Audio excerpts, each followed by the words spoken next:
समस्त भक्तगणों को। हम समस्त परिक्रमावासी आज दिन 25वें की परिक्रमा यात्रा के लिए तैयार है। सुचारू रूप से परिक्रमा संचालित रहेगी। जो बिलसी गांव से प्रस्थान होते हुए, बिलसी शहर से प्रस्थान होते हुए भरूच की ओर आगे बढ़ेगी, जहां से हमारा मार्ग लगभग 26 किलोमीटर का है और समस्त तैयारियां हमारी हो चुकी है प्रस्थान की। परम पूज्य गुरुदेव के आते ही वृक्षारोपण कर बिल पत्र का, तत्पश्चात हम लोग परिक्रमा में आगे की ओर बढ़ेंगे। श्री नर्मदा मैया की जय। नमः पार्वती पते हर हर महादेव हर।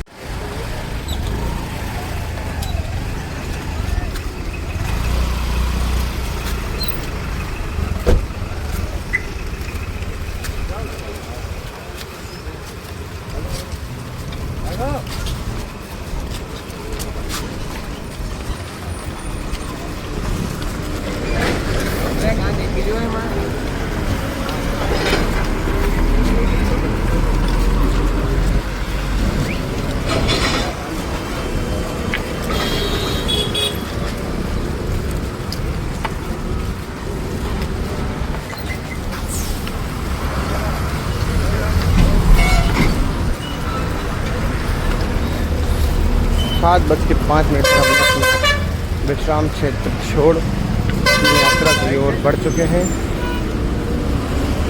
बड़ा ही सुंदर आनंदित दृश्य ये जीवन का, जहाँ माँ की प्रतीक्षा करने का अवसर मिला और माँ की कृपा से बड़ा आनंद में दृश्य रहा। और आपको तो पता ही है, जब समस्त में मैया की गोद में नौका विहार करते हैं तो बड़ा ही आनंदित दृश्य होता है। और हम लोगों ने उसका भरपूर लाभ लिया। भजन कीर्तन कर माँ की गोद में नौका विहार करते हुए दक्षिण तट से उत्तर तट को पार कर उत्तर वाहिनी तट की परिक्रमा हमने प्रारंभ कर दी थी। नौका विहार के पश्चात ही अब ये माँ की कृपा से हम मैया की बगिया तक उत्तर तट पर ही अपनी यात्रा को सुचारू रूप से प्रारंभ रखेंगे। उसके बाद बची हुई दक्षिण तट की परिक्रमा हम मैया की बगिया तक के बाद प्रारंभ करेंगे। श्री माता नर्मदे हर।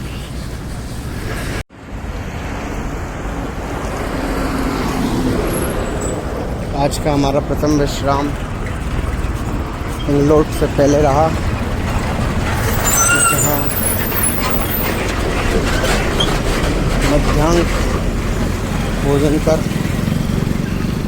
1 घंटे का विश्राम के पश्चात हम हमारी यात्रा में पुनः आगे की ओर बढ़ते हुए आज हमें भरूच में परम पूज्य गुरुदेव के भक्त के निवास पर विश्राम करना है। करीब 9 किलोमीटर बचा हुआ है और समय 2 बज चुके हैं। बारिश होने के कारण गर्मी का भी प्रकोप ज़्यादा हो गया है और हम लोग करीब 2 घंटे के अंदर यानी 4 बजे तक अपने रात्रि विश्राम क्षेत्र में पहुंच जाएंगे।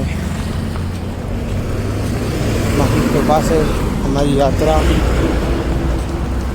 1 महीने को पूर्ण करने जा रही है। 5 तारीख को हमें 1 महीना पूर्ण होगा और अभी तक माँ की कृपा से किसी प्रकार की कोई कमी परिक्रमा मार्ग में हम भक्तों को नहीं आई है। ऐसी कृपा माँ बनाए रखिए। उनकी कृपा अपने भक्तों पर परम सराहनीय होती है, जो मार्ग में समस्त कठिनाइयों का काटती हुई अपने भक्तों को आगे की ओर बढ़ा कर लेके जाती है। हम समस्त भक्तगण माँ की परिक्रमा में बड़ा ही आनंद लेते हुए, गुरु सत्संग का रसपान करते हुए और माँ की भक्ति में लीन होकर अपनी परिक्रमा को सुचारू रूप से संचालन करते हैं। श्री मात नर्मदे हर। हम लोग भरूच शहर में प्रवेश करते हुए यहाँ से हमारा रात्रि विश्राम क्षेत्र 5 किलोमीटर दूर पर है। गुरुदेव के भक्त खंभात से कुछ लोग आए हुए हैं गुरुदेव के दर्शन हेतु, और अभिषेक भाई जिनके घर हम लोग रात्रि विश्राम करेंगे, उन्होंने भी समस्त तैयारी गुरुदेव के पूजन के लिए की हुई है। और समस्त भक्तों परिक्रमा वासियों के लिए भी संपूर्ण व्यवस्था कर स्वागत सत्कार हेतु इंतजार कर रहे हैं। माँ की कृपा है समस्त भक्तों पर, जो समस्त परिक्रमा वासियों का इसी प्रकार से स्वागत, वंदन, अभिनंदन और रात्रि विश्राम में सहायक बनते हैं। ये हमारा पूरा समूह एकजुट होकर परिक्रमा मार्ग में धीरे धीरे आगे की ओर बढ़ता हुआ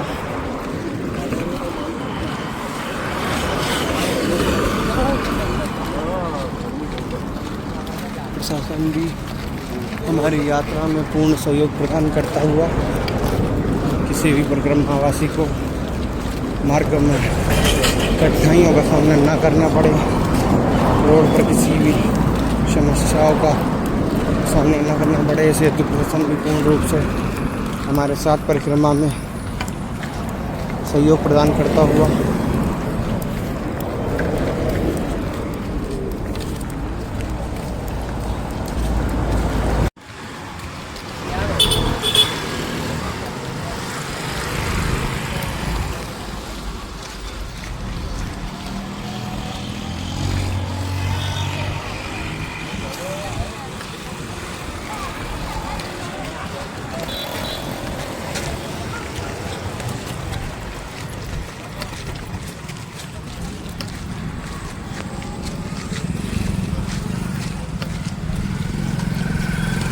हम लोग करीब 2 किलोमीटर दूरी पर हैं और चंद समय में हमने रात्रि विश्राम क्षेत्र में प्रवेश। हम लोग भरूच शहर के अंदर हैं। यहाँ से हम आधा किलोमीटर की दूरी पर हैं हमारे रात्रि विश्राम घर से।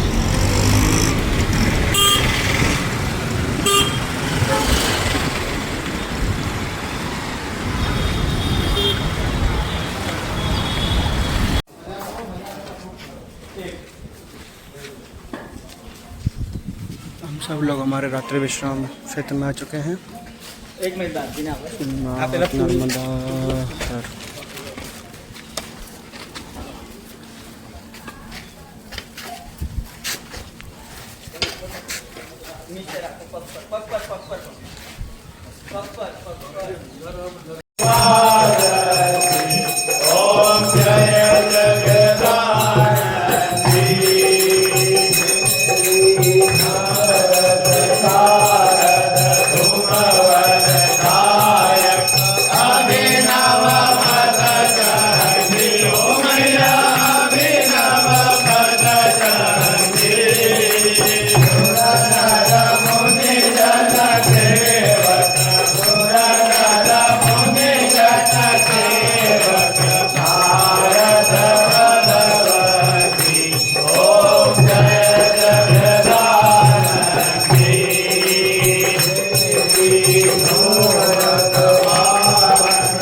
आज दिनांक 30 अक्टूबर को हम सब अपनी यात्रा के लिए तैयार, सुचारू रूप से जिस प्रकार से यात्रा हमारी जो संचालन करती है हो रही है, वो उसी प्रकार से आगे की ओर बढ़ेगी। और भरूच को छोड़ अब हम अपने नए विश्राम क्षेत्र पर प्रस्थान करेंगे और यात्रा का भरपूर आनंद लेंगे। ये समस्त भक्तगण पूर्ण रूप से तैयार हैं, ये आप देख सकते हैं।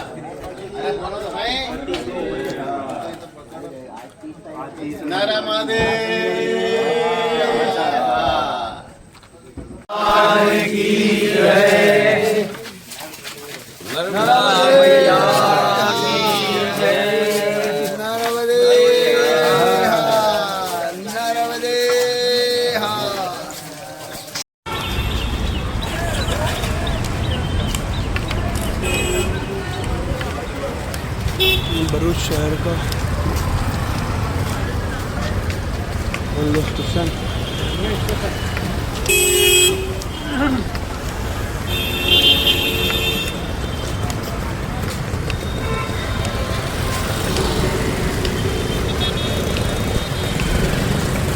परिक्रमा धीरे धीरे मंगलेश्वर महादेव की ओर प्रस्थान करते हैं, जहाँ बीच में हम जम विश्राम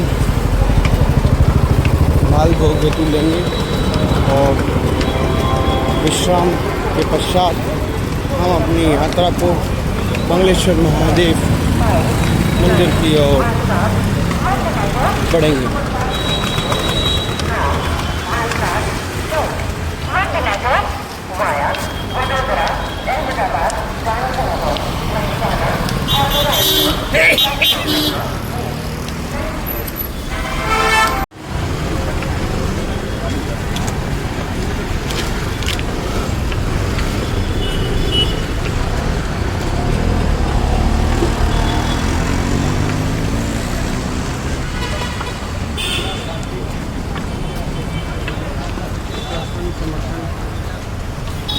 समय के अनुसार पूर्ण सहयोग प्रदान करता हुआ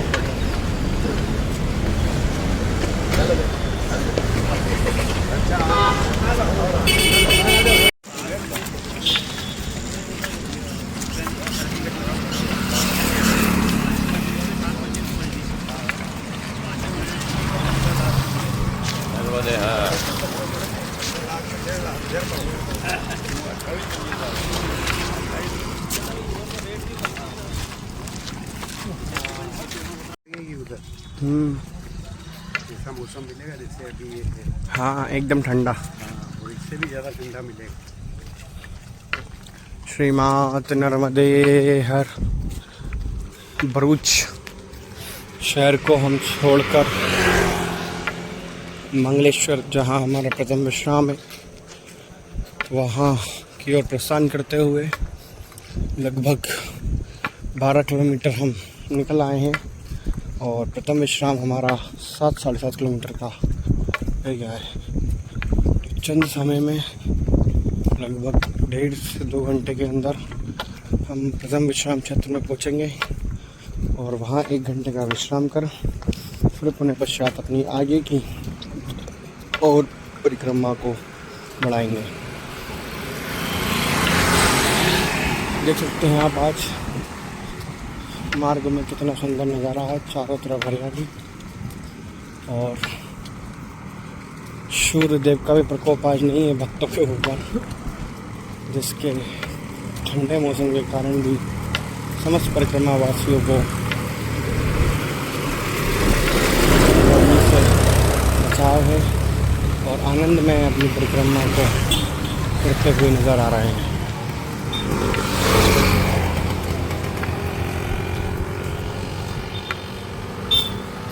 हम मंगलेश्वर गांव में प्रवेश करते हुए, जहां महर्षि भारद्वाज जी का आश्रम है, वहां जाकर हम अपना प्रथम विश्राम लेंगे। हमारा सकल समूह आगे की ओर बढ़ता हुआ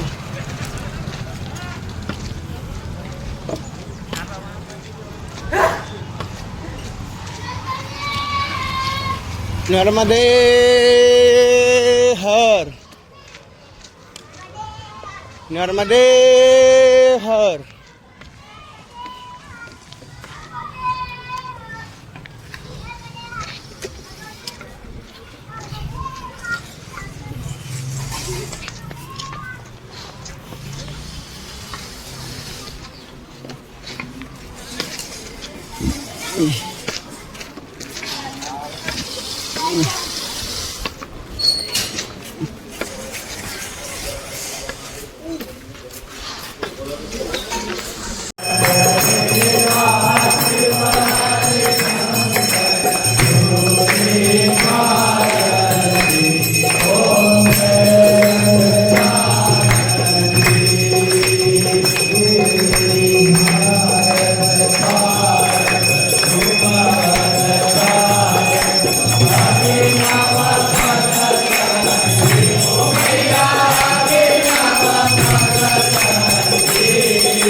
नर्मदे हर, नर्मदे हर।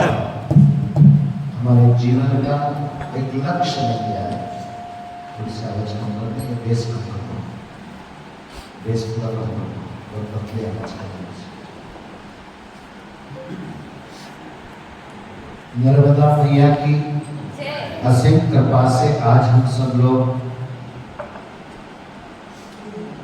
हमारी ज्योति मैया की बहुत इच्छा थी कि मंगलेश्वर नहीं रुके महाराज जी, लेकिन हम सब लोग ने मन में विचार किया कि आज 5-7 मिनट अगर ज़्यादा चलेंगे तो अपने 108 दिन में सफलता मिलेगी।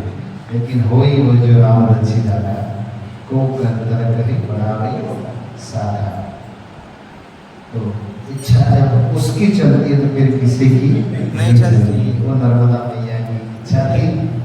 तो आज ये स्वामी संपूर्णानंद जी के आश्रम में और जो दूसरे स्वामी जी स्वामी गोपालानंद जी, उनसे मेरी भेंट हुई थी 2001 में जब मैं आया था।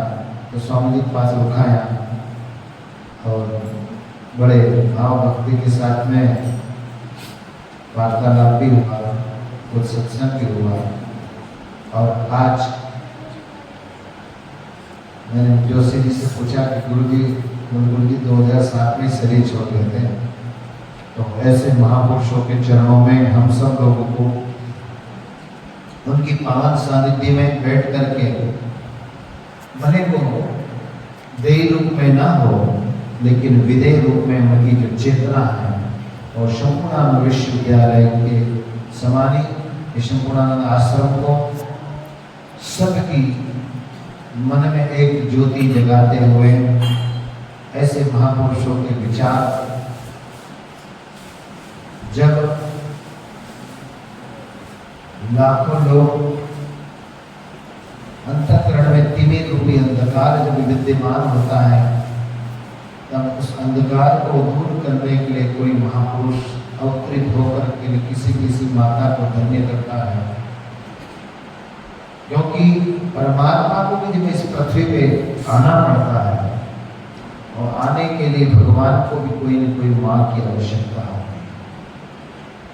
चाहे वो माँ कौशल्या का सहारा लिया हो या माँ देवकी का सहारा लिया हो, तो परमात्मा भी जब इस पृथ्वी पे आता है तो सभी माँ की आवश्यकता होती है। और माँ शब्द ऐसा एक शब्द है जिसका संसार में कोई तोड़ नहीं। जब यशोदा मैया ने देखा कि सब बाल बाल जो हैं नंगे पांव मेरे कान्हा की वजह से वन में जाते हैं, तो मैया ने जो है कान्हा के लिए पादुका बनवा दी और पादुका बना करके जब कहा कि मैया आपने ये पादुका क्यों बनवाई, बोले लल्ला तू वन में नंगे पांव जाता है, और नंगे पांव जब जाता है तो तेरे पांव में कांटे लग जाएंगे। तो मेरे गोपाल ने कहा अरे भैया, कि जितनी तुम्हारी 1,00,000 गौ माता है, इन गौ माताओं का ध्यान नहीं रखती आप? बोले क्यों लल्ला? बोले गौ माता भी तो कि सब नंगे पांव चरने जाती है। यदि भैया तो सब गौ माता की पादुका बना देती है, तो मैं तेरा लल्ला भी जो है फिर पादुका पहन लेगा। उस मोहन के कितने ऊंचे विचार हैं।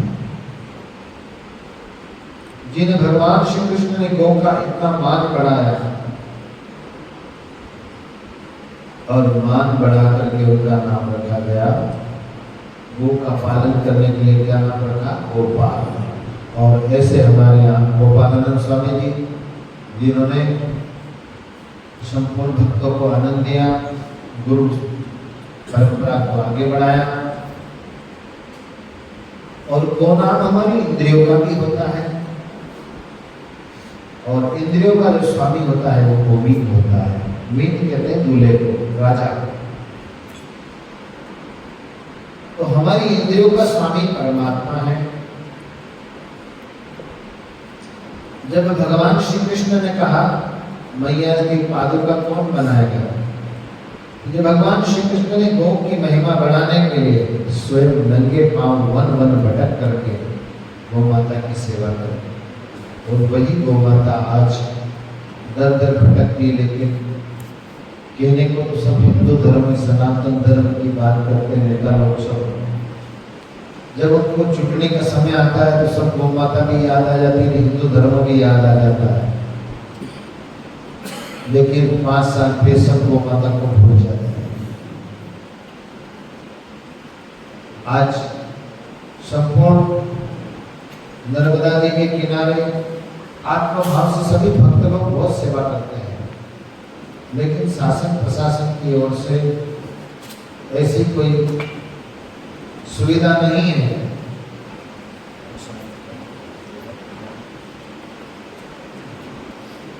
शासन प्रशासन की ऐसी कोई सुविधा नहीं है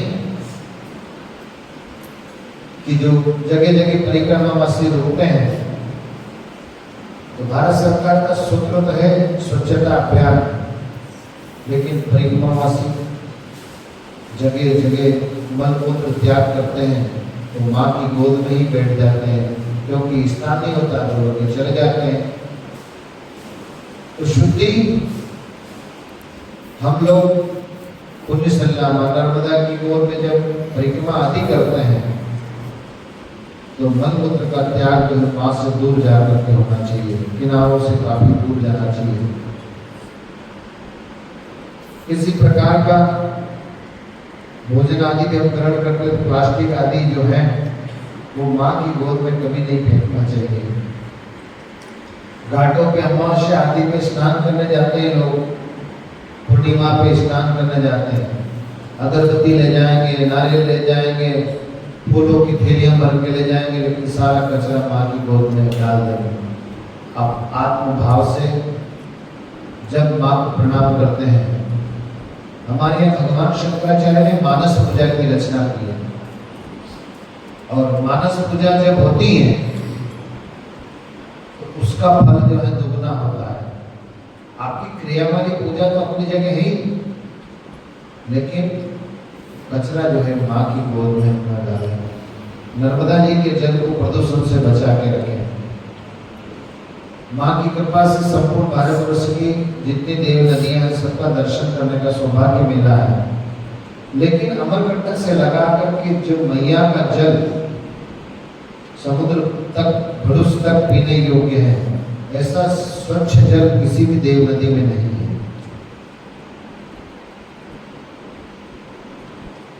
परिक्रमा का विधान भी जो है नर्मदा मैया का ही विशेष करके कहा गया है। आदिकाल में प्रथम परिक्रमा जो है मार्कंडेय ऋषि ने प्रारंभ की नर्मदा मैया की, जिन मार्कंडेय ऋषि को प्रलय काल में भी नर्मदा जी के दर्शन हुए, धेनु रूप में। उन मार्कंडेय ऋषि ने कहा, एक बार परिक्रमा करते करते जब मार्कंडेय ऋषि अमरकंटक पहुंचे तो माँ ने कहा, बेटा तू किनारे तक क्यों नहीं आता है? बोले, माँ आपके किनारे पर अप्रत्यक्ष रूप से कितने ऋषि मुनि कमंडल से कमंडल टकरा रहे हैं, इतने लोग अदृश्य रूप से परिक्रमा कर रहे हैं और वहाँ जो है साधना के लिए सब लोग परिक्रमा करके साधना में बैठ जाते हैं।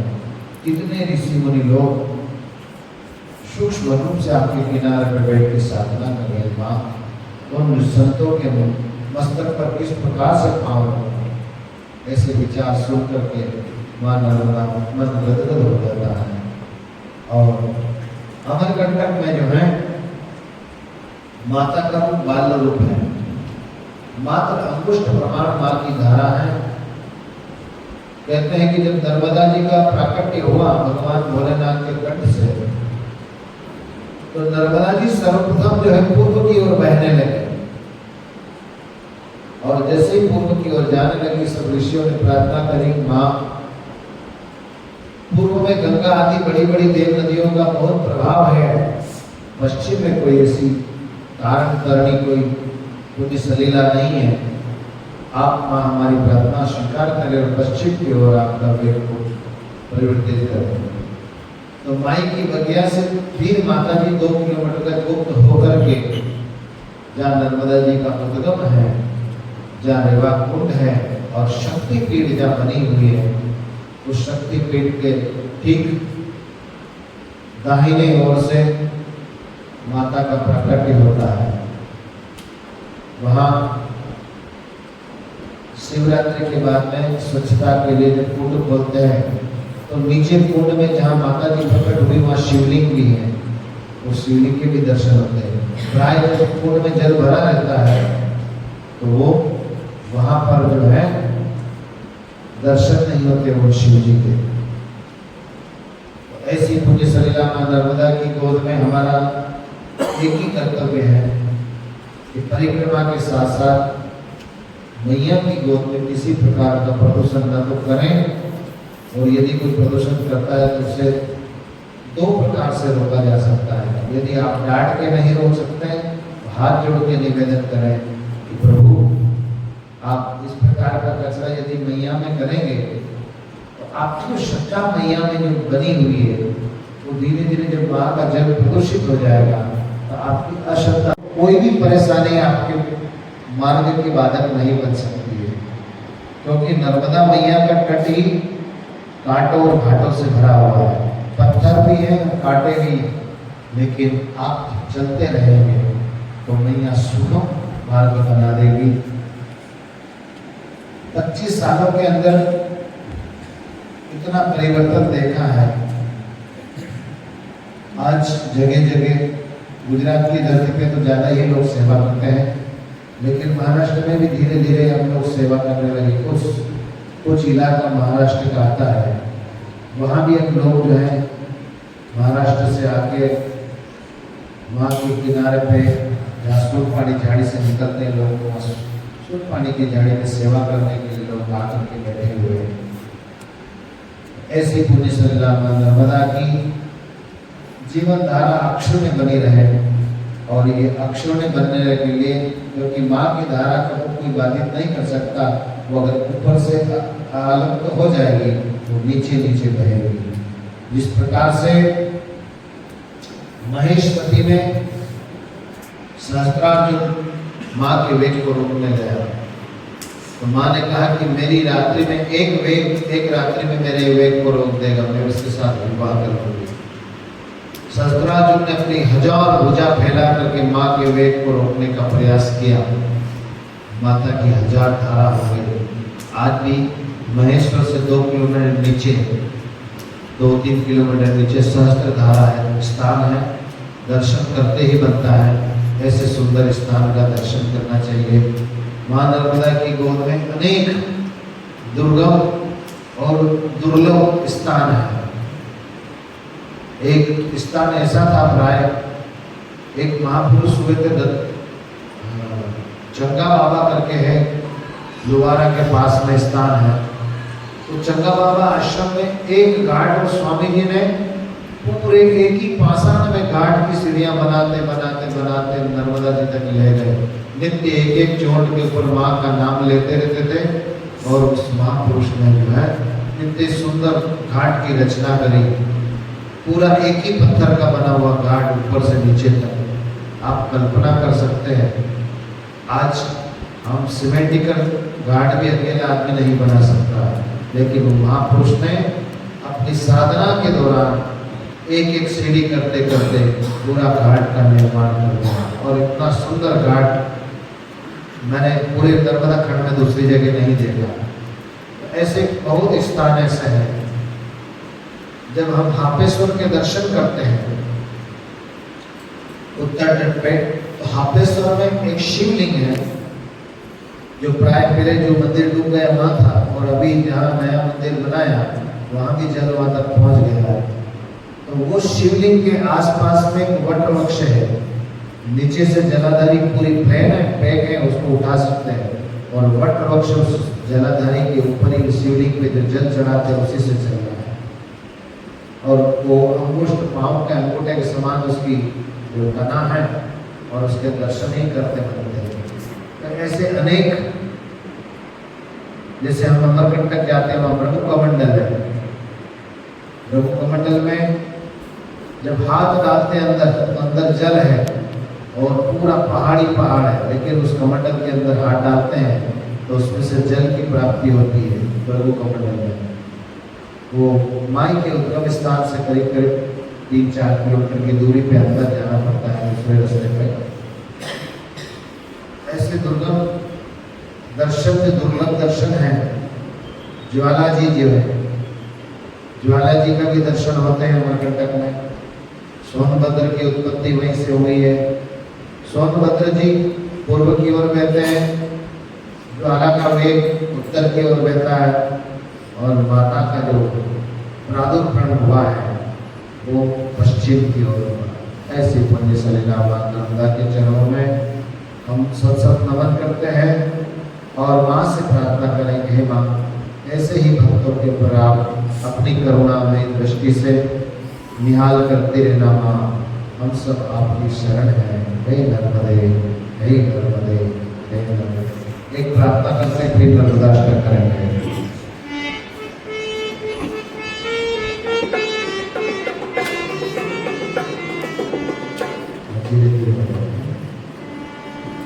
नर्मदे घर नर्मदे घर पाहि मां, नर्मदे घर नर्मदे घर पाहि मां, नर्मदे घर नर्मदे घर रक्ष मां, नर्मदे घर नर्मदे घर रक्ष मां, नर्मदे हर नर्मदे हर पाहि मां, नर्मदे हर नर्मदे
श्री गरुड़ जी महाराज को बता रहे हैं कैसे गुरु की महिमा है। गुरु रूठे, शिव रूठे गुरु ठोर है, गुरु रूठे नहीं है ठोर। शिव जी अगर रूठ जाएंगे तो गुरु मना लेंगे, लेकिन गुरु जी रूठ गए तो त्रिकाल में, तीनों काल में कोई बचाने वाला नहीं। ऐसे गुरुदेव भगवान शंकर से प्रार्थना करते हैं अपने बालक के लिए, और वही बालक धीरे धीरे इस साधना करते हुए दूसरे जन्म में काकभूषण जी बन गए। ऐसे काकभूषण जी महाराज जिन्होंने नमामि शिवाय की रचना की।